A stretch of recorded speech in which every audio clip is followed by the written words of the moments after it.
Mathematics 9 science group unit 1 exercise 1.6 question number 1 part 5। Question number 1 में यहाँ हमारे पास कुछ लीनियर इक्वेशंस गिवन है जिसे हम सॉल्व कर रहे हैं क्रैमर रूल से। पार्ट 5 में भी हमारे पास जो इक्वेशन है तो हम क्या करेंगे, इसे सॉल्व करेंगे क्रैमर रूल से। तो इसके लिए हम क्या करते हैं कि सबसे पहले हम मैट्रिसेस बनाते हैं। जो हमारे पास लेफ्ट हैंड साइड पे वेरिएबल वाली टर्म है उससे सबसे पहले हम ए मैट्रिक्स बनाएंगे। तो यहाँ पर हमारे पास है 3 -6 और y की जो वैल्यूज़ है वो -2 और ये 4। तो ए मैट्रिक्स जो है हमारा आ गया है। अब हम क्या करेंगे, दो मैट्रिक्स और बनाएंगे। ए एक्स मैट्रिक्स, ए एक्स मैट्रिक्स हमारा होगा जहाँ पर हमारी x की टर्म थी, अब वहाँ हम क्या करेंगे, कांस्टेंट टर्म को पुट करेंगे 4 और 7 को। बाकी हम सेम लिख लेंगे a मैट्रिक्स वाली टर्म। अब हम a y वाली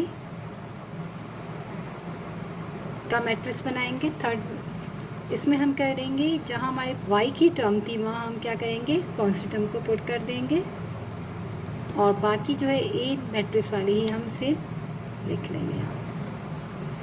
अब सबसे पहले हम क्या करते हैं कि मैट्रिक्स ए का हम डिटर्मिनेट फाइंड करते हैं। तो हमारे पास मैट्रिक्स ए जो है इसका हम डिटर्मिनेट पहले फाइंड कर लेते हैं। 3 -6 -2 और 4। डिटर्मिनेट हम किस तरह फाइंड करते हैं कि इस वैल्यू को हम इससे मल्टीप्लाई करते हैं और इस वैल्यू को हम इससे क्रॉस में मल्टीप्लाई करते हैं। तो 3 को हम मल्टीप्लाई करेंगे 4 से और माइनस की साइन होगी, यहाँ फॉर्मूले में होती है हमारे पास, और -2 को हम मल्टीप्लाई करेंगे -6 से। तो 3 4 12, minus into minus plus plus minus minus, तो 6 12। तो यहाँ पर एक +12 है एक -12 है, तो यहाँ हमारा डिटर्मिनेंट ए जो है वो 0 हो गया। और जैसे कि मैंने आपको लास्ट पार्ट में भी बताया था कि अगर हमारा ए मैट्रिक्स का जब हम डिटर्मिनेंट फाइंड करें अगर वो 0 आ जाए यानी सिंगुलर हो जाए तो इसको हम आगे सॉल्व नहीं करेंगे। क्यों? क्योंकि हमारे पास जो फॉर्मूला होता है क्रैमर रूल का वो होता है एक्स और वाई की दो वैल्यूज़ हम निकालते हैं। तो यहाँ पर डिटर्मिनेंट में हमारे पास ए होता है और यहाँ पर भी डिटर्मिनेंट ऑफ ए जो है वो डिनोमिनेटर में होता है और यहाँ पर हमारे पास ए एक्स होता है और यहाँ हमारे पास ए वाई। तो अगर हमारे डिनोमिनेटर में अगर 0 आ जाए, किसी भी वैल्यू के नीचे 0 आ जाए तो उसको हम आगे सॉल्व नहीं कर सकते क्योंकि वो हमारा क्या होता है, इन्फिनिटी हो जाता है।